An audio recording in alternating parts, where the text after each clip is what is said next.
What's going on, guys? Graham GSM Matthews back here with episode 292 of #AskGSM for Wednesday, July 3rd, 2019. Hope you guys are doing well. And every single week right here on the show, I answer your questions from Facebook, Twitter, and YouTube. If you want me to answer your question, please tweet me on the Twitter machine with your question at WrestleRant with the #AskGSM. Find me on Facebook at facebook.com/Graham.GSM.Matthews. Leave a question on the post I usually put up on Tuesday nights, if not on the wall itself.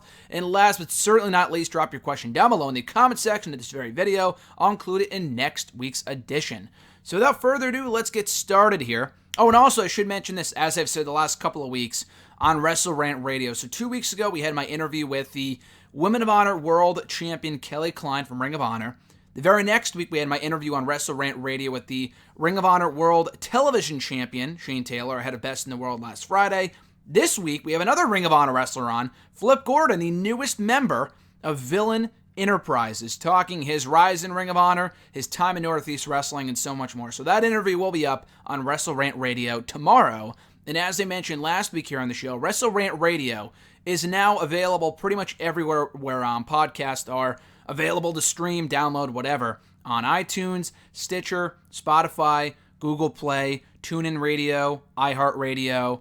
I think I said Google Play. It's all over the place, people. So check it out on the website, nextairwrestling.net, or on any of those platforms for all new episodes of WrestleRant Radio every single Thursday. So let's get started here with #AskGSM here today, episode 292. First, from Captain Sunshine on YouTube, their first question was, I read up on how people felt about Raw, and the comment that most interested me was, quote, how obviously, unquote, Heyman was trying to write something Vince would like.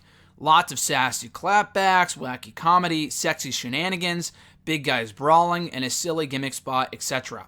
That articulated the vibe of the show for me, as I imagine Heyman is looking for an easier time running the creative team than his previous runs, especially after the WWE CW run bombed, and is using his experience in learning the things Vince likes to adapt them into. If nothing else, a productive and eventful show.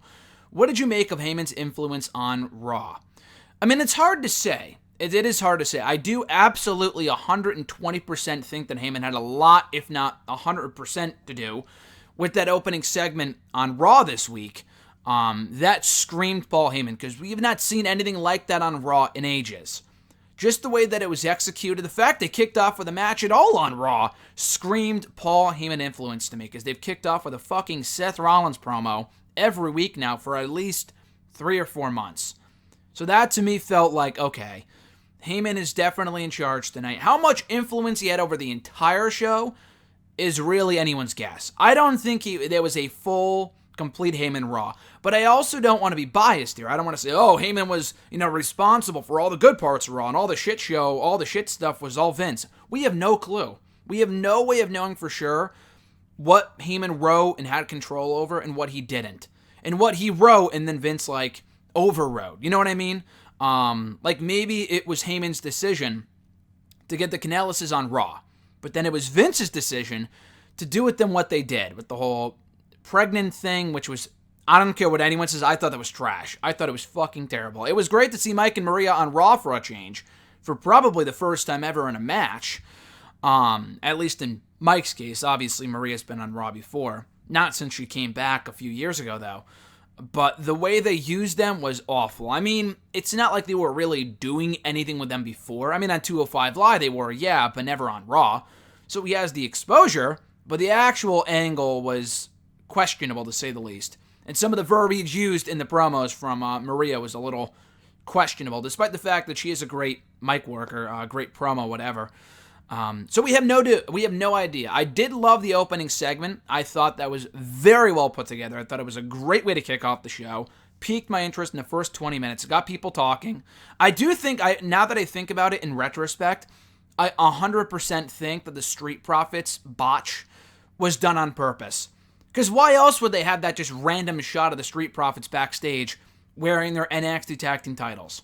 They never did that same spot later on. The next time we saw the Street Profits was when they were in an interview later on in the show with Charlie Caruso. Now, maybe I'm wrong and I'm reading too much into things, but I do think that was done on purpose by Heyman to make you think, holy shit, did I just see the Street Profits? I gotta watch the rest of Raw to see what they do with them. I feel like that's what happened. I feel like they did that on purpose. And if so, bravo, I thought it was well done. I mean, I'd rather keep things a surprise, but to see them in that moment was certainly a surprise, if nothing else. So again, how much of Heyman's influence was that episode of Raw? We don't know for sure. I thought if that opening segment was in fact his, then I'm all for this Heyman era of Raw. The first hour of Raw I thought was terrific. Kind of fell off a cliff after that. It wasn't a bad show. I thought it was a very good show by recent Raw standards. By normal Raw standards, what I would classify as a good show, it was okay. I thought it was decent. Not bad, like all the other episodes of Raw in the last fucking 6 to 9 months. But it was decent. I thought the closing segment with Ricochet and AJ going heel, reuniting the club, was great too. I thought that was awesome. A very good way to close out the show. So they opened and closed the show on high notes. Everything else in the middle was either up or down. They had the 6-man tag team match to kick off the show with Joe and the Vikings versus the New Day. I thought that was very good, with Joe going over, tapping out, or causing Kofi to pass out, whatever. I thought that was great. Yeah, I thought it was a good show. So we'll see how much more influence he gets on the show going forward. But if it's a little by little, then I'm all for it if that opening segment was any indication of what we can expect from Heyman in the remainder of his run as the Raw executive producer, writer, whatever you want to call it. Whatever the exact title is. Captain Sunshine's second question here. I wasn't really happy to see the Street Profits, speaking of whom, on Raw because we just got done having the previous NXT Tag Team Champs jump to Raw to become a meme, and I'm still not in favor of doing more call-ups when over half of the previous call-ups barely exist anymore. But then I thought if they're here to team up with Ricochet against the Not-So-Bullet Club, War Raiders are heels, so I guess they can't really help their War Games allies. The Usos are busy, with the Revival right now, and Hawkins and Ryder are Hawkins and Ryder. So basically they're suggesting, can we see the Street Profits align with Ricochet against the club? That is very likely. I guess the Usos, I would say the Usos Revival feud is still going on. The Usos beat the Revival in that elimination tag team match last week on Raw. They weren't even on Raw this week, which was weird. Not even a mention, a sighting, whatever. So I would assume they are getting a Raw tag team title opportunity at some point. So I don't think that feud's over, like you said. They're not, I guess they could feud with the Viking Raiders because they kind of feuded with them earlier this year in NXT. I don't think that would end well for the Street Profits, and the War Raiders should be kept undefeated. The Viking Raiders, whatever, should be kept undefeated for a while to come. So anyway, yeah, I guess it's possible. But I completely agree. I do not want them on Raw right now. They're the NXT Tag Team Champions, which I think says a lot because the Viking Raiders, when they got called up, they might have called them the NXT Tag Team Champions. They didn't come out with the belts, though. Now, I know the Street Profits weren't in a match. The Viking Raiders were. I don't know if that makes a difference. But they had the belts on Monday's Raw. So I feel like it was more of an opportunity to get fans familiar with the Street Profits in case they are called up at some point down the road, maybe for SmackDown. I think they are going to get called up eventually, unfortunately. But it's at a point now where after 4 or 5, 6, 7 years of seeing call-ups on WWE TV, I want to see none of them at the current moment because of how bad Raw and SmackDown have been. Now, maybe Bischoff and Heyman will treat them better than Vince did in his previous crop of writers. I'm not faithful, though. I got to see someone called up and be used well before I'm 100% confident that they know what they're doing with people like Undisputed Era, the Street Profits, Johnny Gargano, Tommaso Ciampa, even Shayna Baszler, who I said should have been called up months ago. Honestly, I'm glad she stayed where she is. Because if she got called up after WrestleMania, as a lot of people thought she would, myself included, she would have been like everyone else on Raw. Just a fucking afterthought.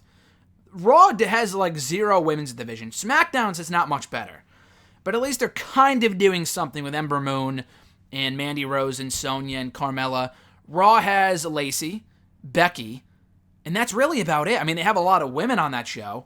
Nia Jax is hurt. Sasha Banks is gone right now. Sarah Logan hasn't even been on Raw. She's been on Main Event. Dana Brooke's been on Main Event. Natalia's been on Main Event. She was on Raw this week, but barely.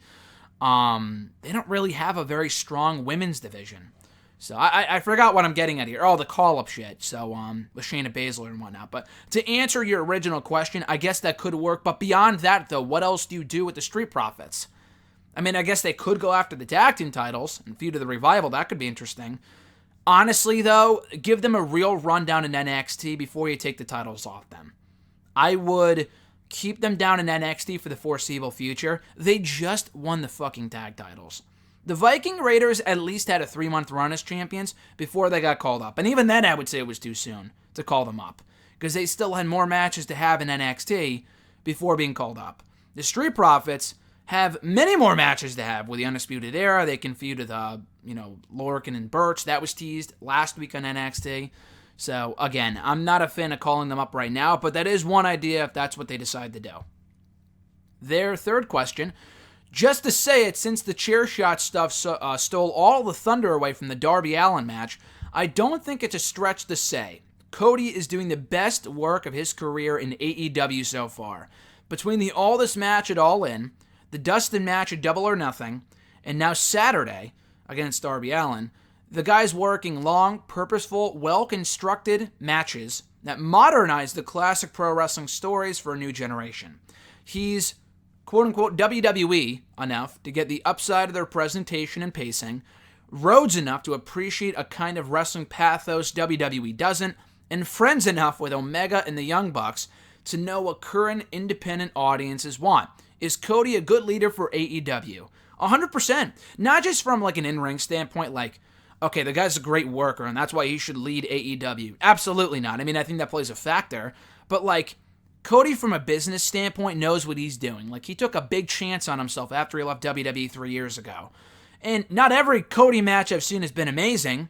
There were some in Ring of Honor that kind of fell below expectations. But by and large, the guy's been delivering. He's won championships everywhere, from New Japan, Ring of Honor. He won gold in the NWA. Fuck, even Global Force Wrestling for a time. So the guy's won gold pretty much everywhere, with the exception of Impact, but he wrestled there too. And he's been very successful. But I love the way he does things on social media too. I think social media use is so fucking smart. He promotes events very, very well. And it's not just him, obviously, but I know this is kind of straying away from your question, but it kind of relates because you're talking about whether he's a good leader for AEW. Yeah, from like an in-ring perspective and the matches he's been having have been excellent.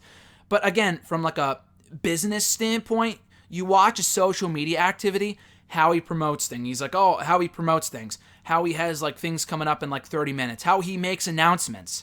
Not like Dixie Carter where she's like, we have a major announcement, and then it's like nothing. Cody's announcements are always big announcements, and they're always exciting. He always gets a bunch of retweets. He has a very good will with the fans right now. A lot of goodwill with the fans in the moment. Again, how he promotes shows, how he treats the talent, how he puts people over. On the YouTube channel, Twitter, whatever. The guy's great at what he does. But in the ring, too, like you said, he's been doing the best work I've ever seen him have, including in Ring of Honor, WWE, anywhere, New Japan, because he had some stinkers in all those promotions. WWE, I think he was a bit more limited, for better or for worse, because a lot of people say, he's very WWE, like he wouldn't survive outside of WWE, which may have been the case at first, but he's gotten more accustomed to the independent wrestling style, and he's kind of found himself. I think we're watching the real Cody Rhodes right now, the best version of Cody Rhodes. Because some of the matches in Ring of Honor were, again, very good, but like the Dalton Castle match was good, but it wasn't great. A lot of the Jay Lethal matches were pretty good. The Juice Robinson match he just had recently at Wrestle Kingdom was shit.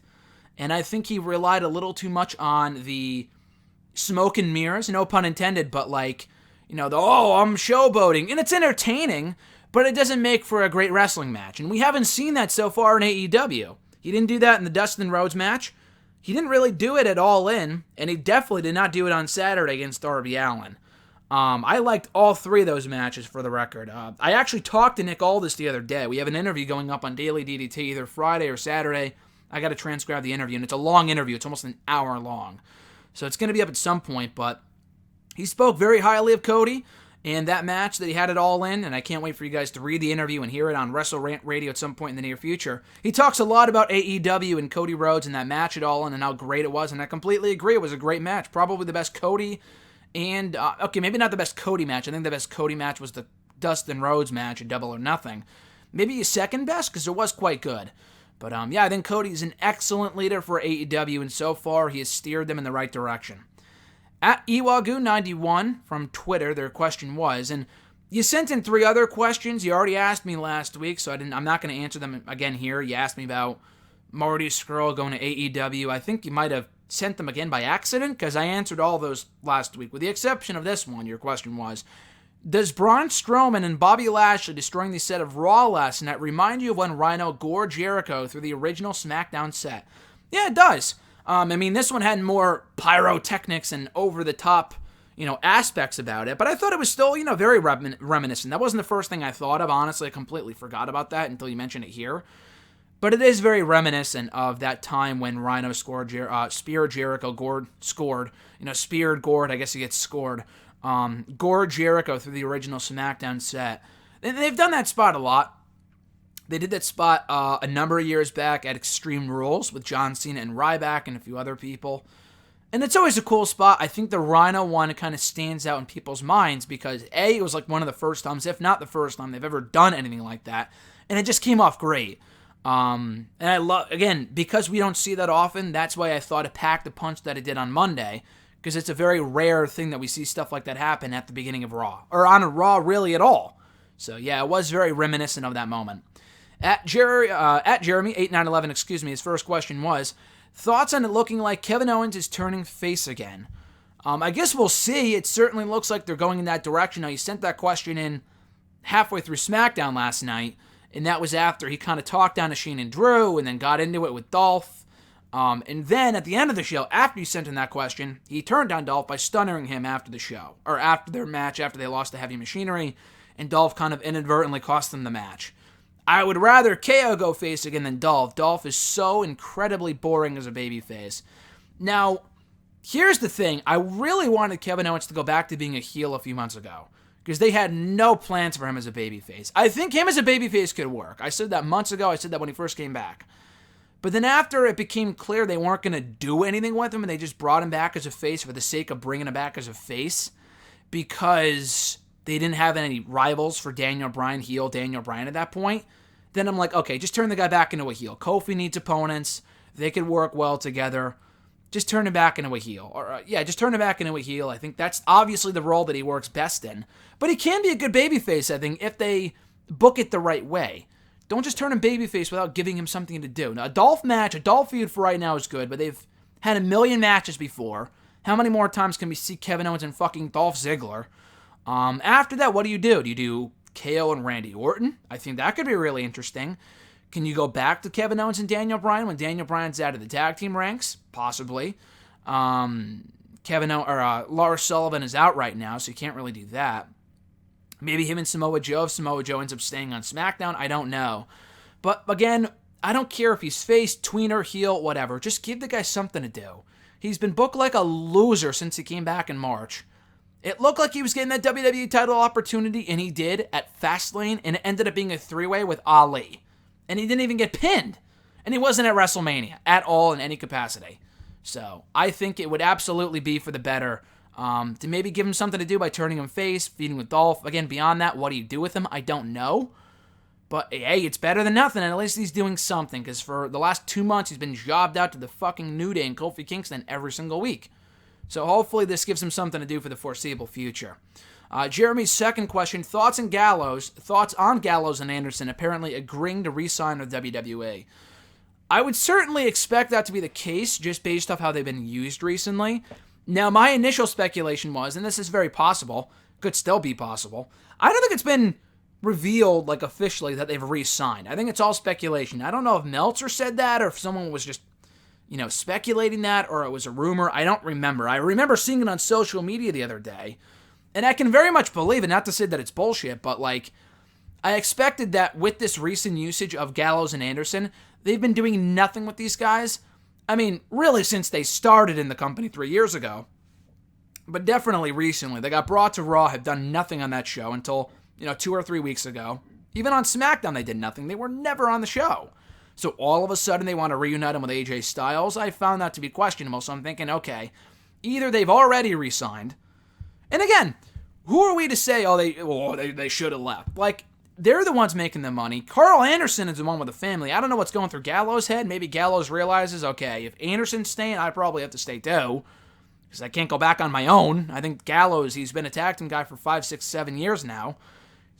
Probably all he knows is to be a tag team guy. So, I mean, I guess he could go back on his own, but what are you really going to do with Carl Anderson and Luke Gallows on their own in separate companies? The real money in these guys is as a tag team, and the real money with them is with AJ Styles.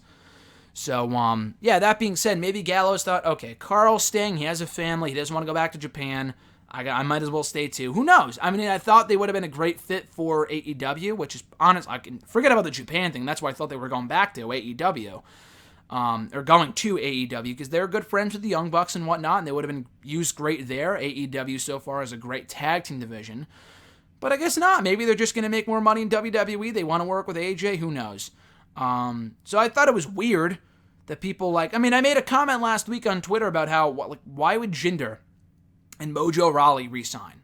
They've done nothing with this company, but you know what? Fuck it. Not everyone's a Cody Rhodes. Not everyone's a Drew McIntyre. Not everyone realizes, hey, I'm being used like shit here, and I know I'm worth more, so let's go elsewhere. I mean, Gallows and Anderson are great. I'm kind of surprised they re-signed, but maybe they boosted their deal. I'm sure they did. I'm sure they gave them more money. But I didn't honestly expect them to be those type of people. I thought to just re-sign, I figured they would know their worth and go elsewhere, but maybe it factored into their new contracts, presumably if they got new contracts, that hey, we need to have consistent creative direction for as long as we're here. Otherwise, that we have an out clause of whether we can leave or not in a year if we want to. It's possible, I don't know. But with Jinder, going back to what I was saying earlier about Jinder and Mojo, why would they re-sign if they're not even doing anything at the moment? Not everyone's a Cody Rhodes or a Drew McIntyre. They probably realize, hey, they're not going to light up the indie scene. Jinder didn't leave the first time. He got fired. I mean, so did Drew, but Drew went on to great success and all these UK-based promotions, Impact even. Jinder did nothing. And they brought him back to be a loser back in 2016, and out of nowhere, he became WWE champion. So, yeah, I mean, it's very possible that some people just want to stay for the money, and who can blame them? If that was you, then would you want to accept for twice the amount of money? It could be $500,000. Who the fuck knows? I think the real idiotic decision here is on WWE's part. Why would they want to re-sign Mojo Rawley? Why would they want to re-sign Jinder? It's not their fault.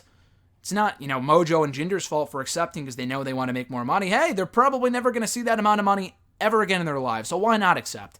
WWE wasting money on guys like that is really questionable to me. I think it's worth it for Gallows and Anderson because they are worth something. I'm not sure how much the deal would be worth if the deal is if they actually sign new contracts. Who the fuck knows? But I think it's very much possible they are staying with WWE, which is why they were positioned in such a prominent way, and they have been for weeks now on Raw this week. We'll see where it goes. I'm very glad the club is back together. I think them and AJ is a fantastic fit, and I think it benefits AJ a lot too. AJ's been kind of, dare I say, stagnant for a while now, and AJ's a great competitor. He's, one of the best, if not the best in the company today, but they haven't really done much with him. He had the feud with Rollins. It was a one and done. He lost to Money in the Bank, and hopefully they can go back to that this time with AJ as the heel at SummerSlam. That'd be amazing. Assuming AJ doesn't win the U.S. title at Extreme Rules. But yeah, before that, what else were they really doing with AJ since he dropped the WWE title? I think this is a great move for AJ. And Gallows and Anderson, I think it's a win-win-win all around. Jeremy's third question. Who do you think Aleister Black is facing at Extreme Rules? Well, according to the @WrestleVotes account, which is, I would say, more right than wrong. I consider them to be a legit source. They're not always right. Plans do change. Who knows? They said, specifically singled out Cesaro as the opponent for Aleister Black at Extreme Rules. And Alexis actually noted we were watching SmackDown last night. We were talking about this when they announced that Aleister Black was going to be wrestling at the pay-per-view. Who could it be? And I said Cesaro was being rumored, and she was like, oh, that's a disappointment. It should be someone new. And I agree with that, but Cesaro, is he a loser from a booking standpoint? I guess. But, the guy's a great wrestler. He's so good. So we know, for one thing, him and Aleister could have a great match. Yes, it doesn't make any sense with the brand split, but fuck the brand split, at least until Heyman and Bischoff get back in control completely. 3, with Black and Cesaro. Black should be beating someone like a Cesaro. A Buddy Murphy would be cool, too, because they can go in there and kill it. The issue is that if Buddy Murphy ends up showing up on SmackDown soon, he should not be losing to Aleister Black. He needs wins, too, as much as Aleister does. So I don't think it should be someone new. I think that'd be a mistake. Because I think Aleister Black should win, and he should not be beating a new face or a returning face, whatever. Cesaro makes sense. He's not doing anything right now. The match would be great. Cesaro can absorb the loss. So I think Cesaro's a great pick. If it's someone from SmackDown, let's say the brand split actually matters, which it should, but currently it doesn't. I think it will be Cesaro based off what I've read, and it just kind of makes sense from a booking standpoint, aside from the whole brand split thing. From SmackDown, like Elias, that would be a disappointment. If it was Elias, that would be disappointing. Because I don't think Elias... they've had a match before, and Aleister Black beat him in like 5 minutes on SmackDown earlier this year. I don't really want to see that match. I'm not even really sure who else there is on SmackDown. Buddy Murphy, like I said, but Randy Orton would be cool, but Aleister Black would have to win. He would absolutely have to win. I heard someone say Sheamus. That would be pretty cool too, but Aleister Black has to win, you know what I mean? I don't think they're going to bring back Sheamus and have him lose. I think Cesaro is probably the best pick now that I think about it. At RJ_Marceau, Mr. Marceau's question was, he's got two, first one being, why have these sections being tarped off at Fyter Fest not gotten any coverage?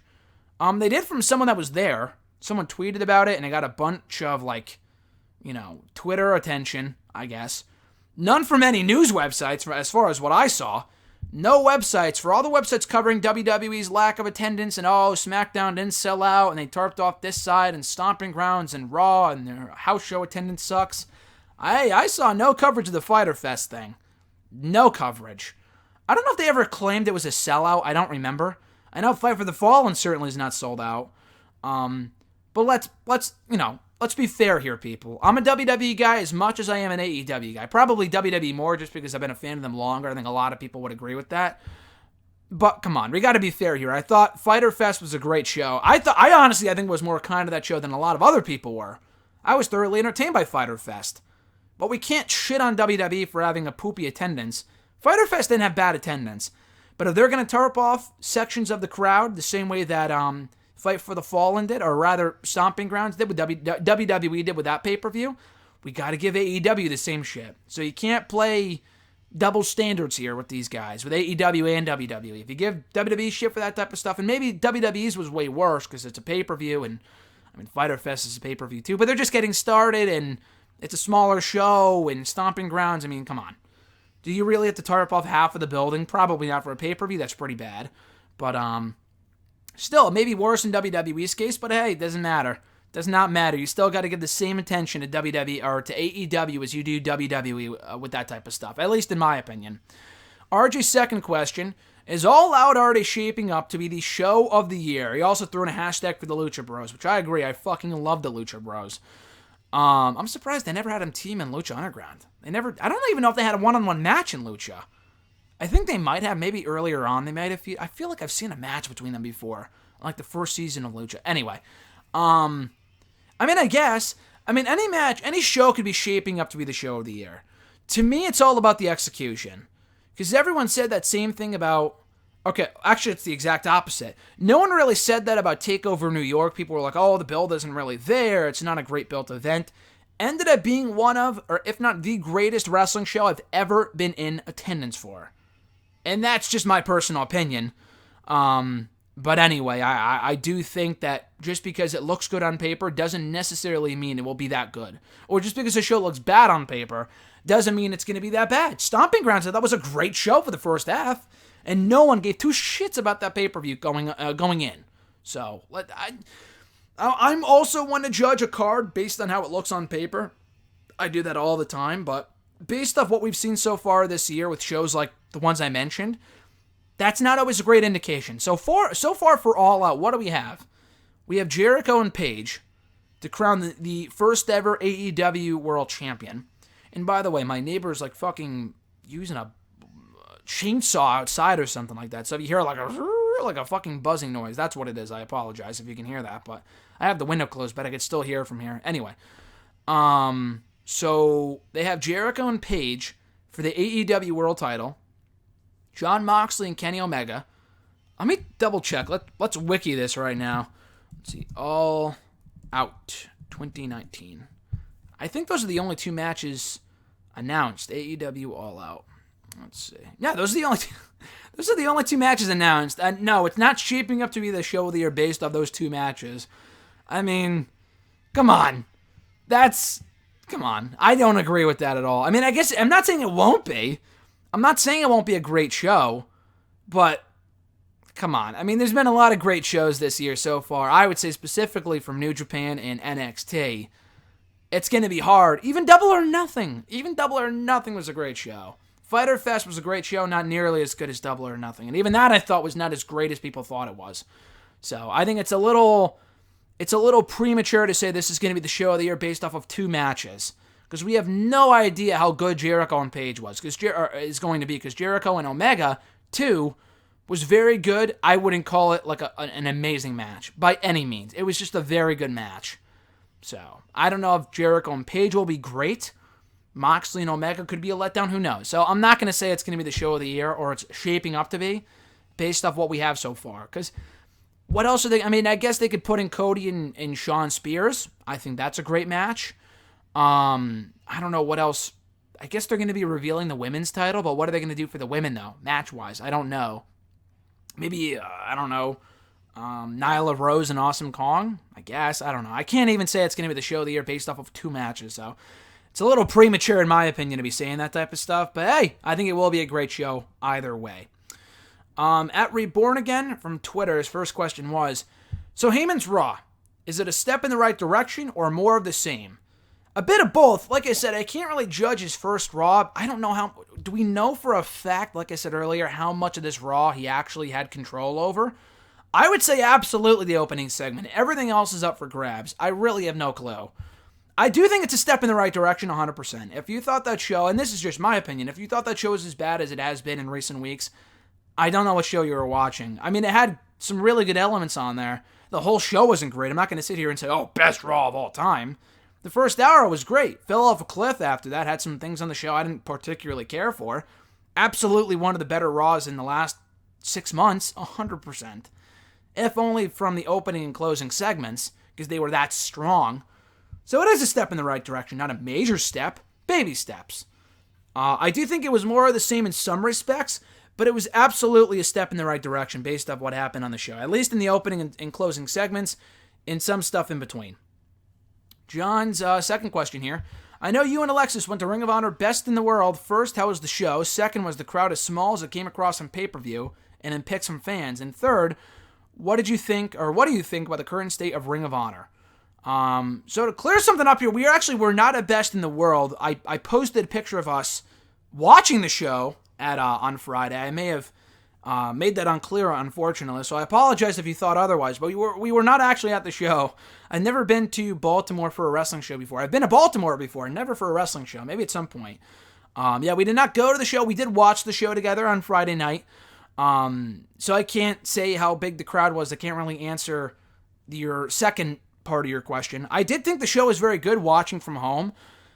The thing with Ring of Honor is that they do have a very good product. They have a lot of great talent. Maybe not as great as they had before after all these people left from the Elite, and even people before that. They've lost a lot of people in the last 2 years or so. Like a lot of people. But the product is still very good. I thought it was a very good show. The main event was a letdown, but overall I thought it was an entertaining event. The issue with Ring of Honor is that they have no buzz. And they've had no buzz for the last 7 months since the Elite left. And they have yet to make up for that vacancy. Now they've brought in a lot of great people. They have Jeff Cobb, Roosh, Mark Haskins, Tracy Williams, all of Lifeblood. They brought in Maria Manic. The beautiful people. I wouldn't really call that a great get, but it's something, I guess. They brought in, God, who am I thinking of here? They had Enzo and Cass, but I mean, that really led nowhere. I'm not really sure what the point of that was, and not now that I think about it in retrospect, but so they have a really good roster of talent. They brought in a lot of people. Just the issue of PJ Black's another one. They've been working with the NWA. They just have no buzz. No buzz. And it's sad because I thought Fyter Fest was a great show, but don't sleep on Best in the World.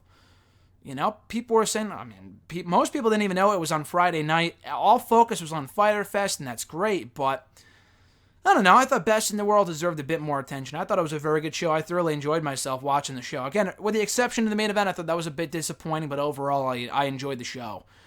So the current state of Ring of Honor, they need help. Some of their crowds are not as strong, but again, that's not a Ring of Honor issue. That's an Impact issue. That's a WWE issue. That's an AEW issue.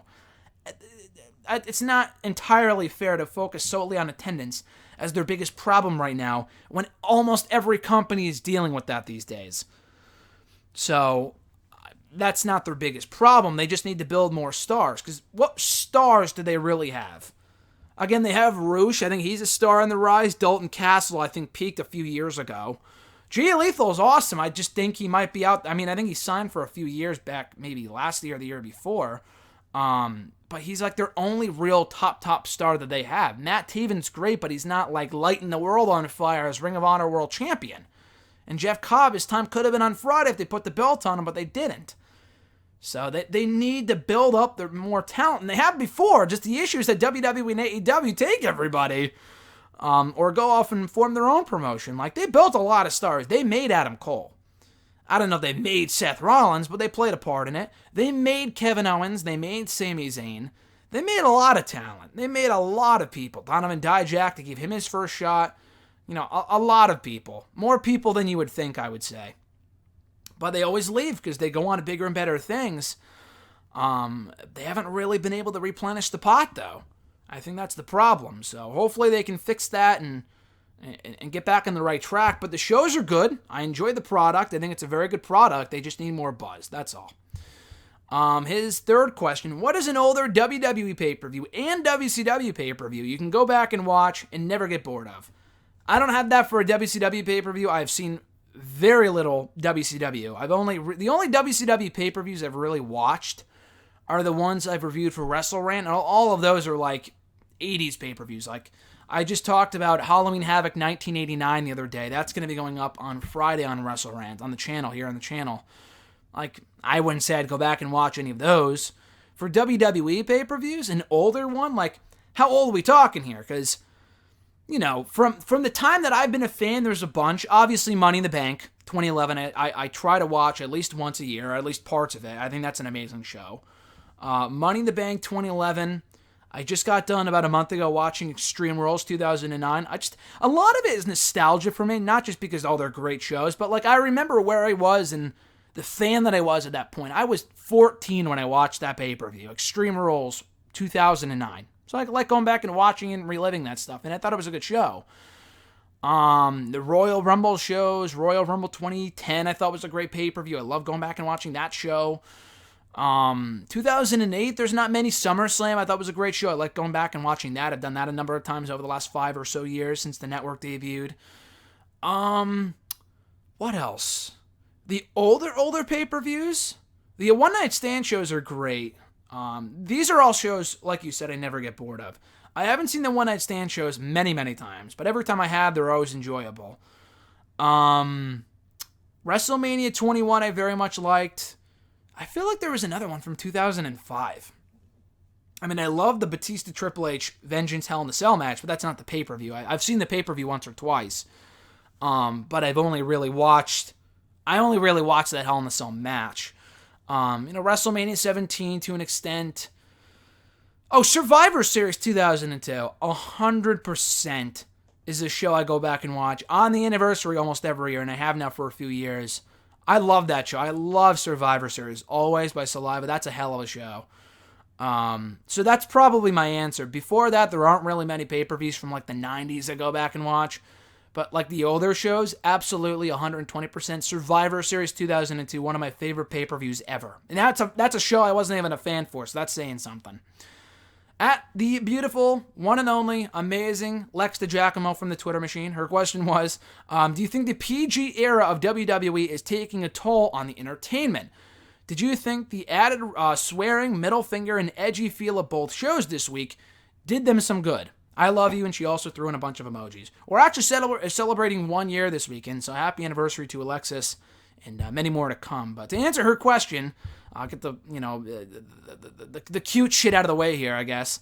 To answer her question, it's not the PG era's fault. We've been over this before. I mean, she's only been really watching for about a year or two now with me, but I think it's not the PG rating fault, because if it If the show wasn't PG, it wouldn't make much of a difference. It's all about the booking and the writing of these shows. Because there was a time about 8 years ago when they first went PG in 08. I would say from 08 to 2010, early 2011, they had like nothing. You couldn't even say ass. Like it was very PG at that point. I would say when like The Rock came back, because when The Rock came back in early 2011, he said a lot of shit. Like he said bitch. He didn't say shit, but like Corey Graves did on Raw this week. But he said bitch. They started saying ass a lot more, and I was like, oh my god, this is great. Like this is so edgy. And they make like a lot of jokes that are not so PG. They've been really pushing the boundaries now for a long time. This is just going the extra mile. So I feel like if they did more of this, it wouldn't be as special because we will have been seeing it for a while. So I think what they did this week was great, but you can't do it every week. Because if you do it every week, then it won't be it won't be special. It won't be fun. It won't be as exciting as it was the first time. I wasn't watching in the Attitude Era, but I'm sure people weren't freaking out every time Austin threw up the middle finger because it felt like it happened every week at that point. So it wasn't like a big deal. It hasn't happened in a long time. So because it happened this week, it was a big fucking deal. So I liked it. I don't know if more of that would help. I think they do need to. It's not the PG ratings fault. Because they've had great programming in the last 10, 11 years that wasn't PG. Or that has been PG and it's been really good. So you can work within your limitations and still put on a good show. Sometimes they don't know how. But I agree, more edgy, like, maybe not middle fingers and stuff, but like, what we saw at the beginning of Raw, more of that. You can't do that exact same thing every week. But if you do more of that type of stuff, it could get more people excited and engaged in Raw.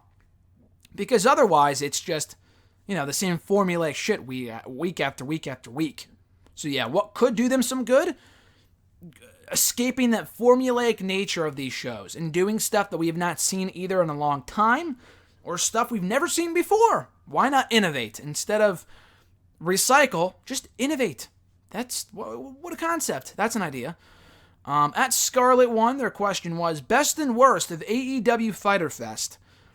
Really wasn't much of like the worst. The only match I thought really kind of sucked was Leva Bates and Allie. I think the librarian gimmick is not. It's kind of stupid. I mean, I laughed, but it's really dumb. It's not catching on. The match was not good. Leva Bates is really in the ring. She's not that good. She's been doing a cosplay gimmick for a while now. I feel like she's more character driven, and that's great. In the ring, I've never seen one very good Leva Bates match ever. And that match was not one of them. I would keep her out of the ring, to be honest with you. She's a great character, just not a great wrestler from what I've seen. And maybe I'm wrong, but that's just my experience from what I've seen of her matches and whatnot. That was really the only thing I would say was like terrible. The Nakazawa-Jabali match, I honestly enjoyed that for what it was. It wasn't great. It was completely ridiculous and a bit, at sometimes, over the top. And a lot of people hated it, but I thought for what it was, it was fine. They kind of, wrapped up the storyline between Jabali and Nakazawa from a year ago. It was whatever. I didn't really mind it as much as other people did. As far as the main card, there really weren't any matches I thought were bad. Even the women's match I thought was honestly really good. Way better than the women's match. Both women's matches at Double or Nothing. I thought it was very good, to be honest with you. Best, I love the main event. Not everyone will. And I'm not a big hardcore match guy, but I thought the main event was great. Just brutal shit. As long as we don't see that all the time, I'm fine with it, but I liked it for what it was. Knowing what both guys are capable of and what they're, specialized in and stuff like that, as far as match types. Cody and Darby Allin was probably the match of the night. No, I take that back. I don't know. The Lucha Bros match was amazing. I love the Lucha Bros in Laredo Kid versus Omega and the Bucks. Both matches were great. I don't know what the match of the night was between those two. They were both great. So I love the top matches. I thought the top matches delivered. It was a very enjoyable show. So overall, I give it 2 thumbs up. I very much enjoyed Fyter Fest and looking forward to Fight for the Fallen in just about a week and a half. Scarlet One's next question. Have you heard about Seth Rollins' Twitter feud with Will Ospreay and his apology? Yeah, I think I talked about the Twitter feud last week. But yeah, like you said, Rollins has since issued an apology to Will Ospreay on Twitter, saying that I take back what I said. I came across a little too harsh, blah, blah, blah. I thought that was very noble of Rollins to do that, because I understood what he was going for, and I like the fact that he's trying to represent his company to the best of his ability. I think that's awesome. He's just waving his own company flag, and that's great. If he believes he's the best wrestler, they have the best wrestling, what else is he going to say? That he's the second best? The WWE is shit? Like, he's not going to say that. So I applaud him for doing that. I crossed the line when he brought in the bank account shit.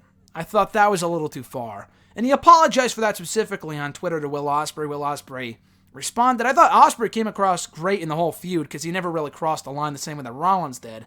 He kind of kept his composure. And he accepted the apology. He called Rollins amazing, said he was a big fan of his. Whatever. I thought it was very nice that he did that.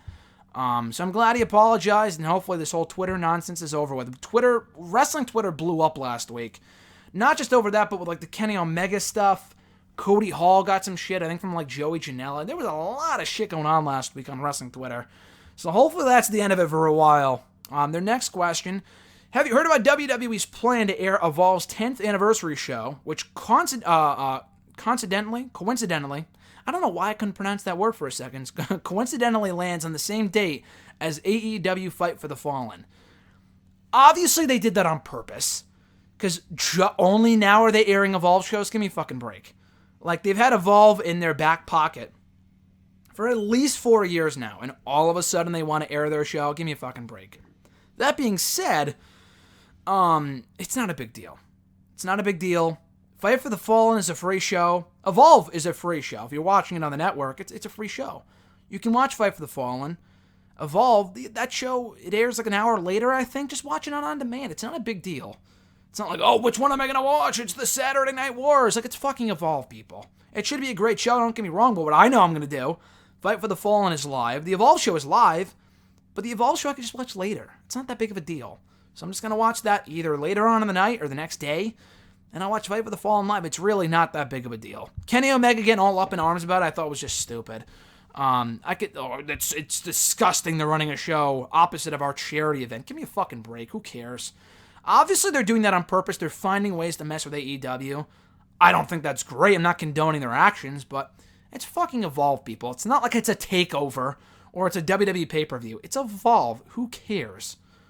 So, it's not that big of a deal. I know I'll be watching Evolve the next day, and I'll be watching Fight for the Fallen live. Last question, also from Scarlet One. Did you hear about Tommy Dreamer admitting that he wanted to commit murder or suicide against Paul Heyman at WrestleMania 17? Yeah, I heard about that. That's fucking unbelievable. If you have not heard the story, go listen to the podcast. Go listen to... go read the transcript or whatever.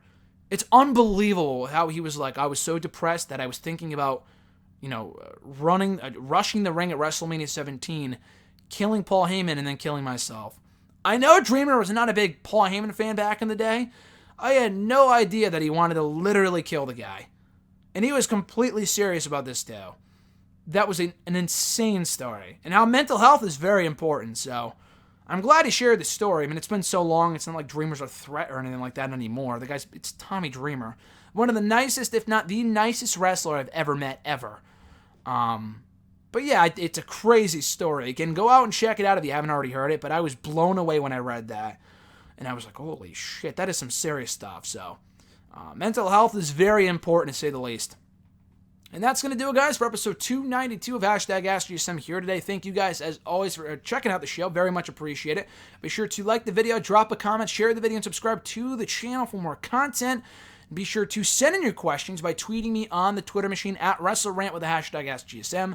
Find me on Facebook at facebook.com/graham.gsm.matthews by leaving a comment, question, whatever, on the post I usually put up on Tuesday nights, if not on the wall itself. And last but certainly not least, drop your question down below in the comment section of this very video. I'll include your question in next week's edition. So like I said at the start of the show, guys, WrestleRant Radio tomorrow. I have got a ton, more than you probably realize, exclusive interviews coming up for WrestleRant Radio, Daily DDT. Been making the rounds recently. Talked to a bunch of people in the last week. Some I haven't even announced yet. And they will all be airing on WrestleRant Radio in the weeks and months to come. So already, like I said, 2 weeks ago we had on Kelly Klein, the Ring of Honor Women of Honor World Champion. Last week, Shane Taylor, the current Ring of Honor World Television Champion. And this week, we have Flip Gordon, the newest member of Villain Enterprises, as seen at the Ring of Honor Best in the World pay-per-view. He's talking his time in Ring of Honor, getting the Ring of Honor, his time in Northeast Wrestling, and a lot more. It's a good interview. It's about 15-20 minutes. Very cool to talk to Flip. So that's going to be on tomorrow for a very special 4th of July episode. And he also served, too, so I guess it's kind of fitting that we have him on the 4th of July show. And then I got a bunch of interviews going up in the next couple weeks. The Nick Aldis one, that will be up in written form for Daily DDT, and he has a lot to say, like some exclusive stuff. He talks about contract offers, where he was offered a contract from, leaving Impact. He kind of buries Impact. It's a lot of fun to listen to. That's going to be up on WrestleRant Radio in audio form, probably in 2 or so weeks. When I'm away in England, I leave in 2 weeks. So next week will be normal as usual. The week after that for Hashtag, I'll probably record something early Sunday of Extreme Rules and then put it up on the Wednesday that I'm gone. And then the other week that I'm gone for, that Wednesday, I'll be back Thursday, so I'll probably just record something that weekend and then put it up then. So that's how that's going to play out. And then my Lillian Garcia interview, I also talked to her for Daily DDT last week. You can check out that written interview on dailyddt.com, my profile, whatever. It's on my Twitter machine too, and nextdayWrestling.net. You can check it out. The audio version of WrestleRant Radio, that will likely be up maybe next week. I'm not sure. My Brad Hollister interview, he's another standout from the Northeast independent scene. That'll be up likely when I'm gone too, because that's about an hour long as well. But yeah, that's going to do it, guys, for WrestleRant Radio, or rather, again, my show's mixed up here. Hashtag AskGSM here today. Have a great rest of your week. I'm Graham GSM Matthews. Enjoy the 4th of July, and I'll catch your ass down the road.